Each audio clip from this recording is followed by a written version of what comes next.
ये जो विशेष गहन पुनरीक्षण हो रहा है उस पर आपका क्या स्टैंड है? बिल्कुल हम लोग का स्टांस ये है कि ये सरकार की मिली भगत से इलेक्शन कमीशन गलत काम कर रहा है। इसके दो तथ्य हैं कि भाई अभी 1.5 साल पहले यहाँ चुनाव हुआ है, तो जो वोटर लिस्ट बना वो चुनाव आयोग ने बनाया। अभी लोकसभा का चुनाव उसी से हुआ है। तो अगर आप कह रहे हैं कि वो वोटर लिस्ट खराब है, गलत है, अशुद्ध है, तो भाई उसमें नेपाली हैं, बांग्लादेशी हैं, तो क्या चुनाव आयोग ये मानने को तैयार है कि लोकसभा का जो चुनाव हुआ, जो पार्लियामेंट का चुनाव हुआ, जिस चुनाव से मोदी जी प्रधानमंत्री बने, वो वोटर लिस्ट शुद्ध नहीं था?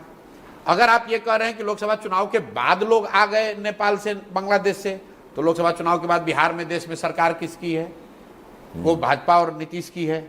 मेरे भाई ऐसा है कि अगर आपको वोटर लिस्ट का सुधार करना है तो जिन लोगों जो 14 का वोटर लिस्ट है उसको मानिए, उसमें जिन लोगों की मृत्यु हो गई उसको हटा दीजिए, जिनका उम्र 18 से ज्यादा हो गया उनका नाम जोड़ दीजिए, जो पलायन करके चले गए उनका नाम हटा दीजिए।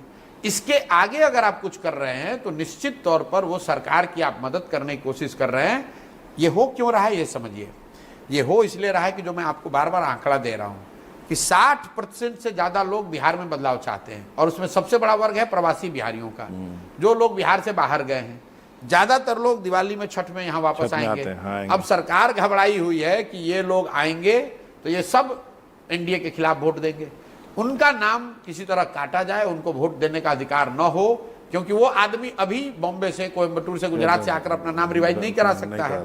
इसीलिए भाजपा की कहने पर या भाजपा की मदद के लिए चुनाव आयोग ये कर रहा है, जो कि गलत है।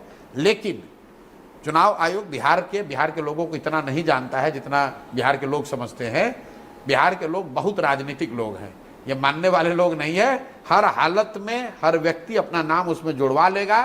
किसी न किसी तरह का कागज जो चुनाव आयोग चाहता है हम लोग प्रोड्यूस करेंगे, सब वोटर वोट देगा।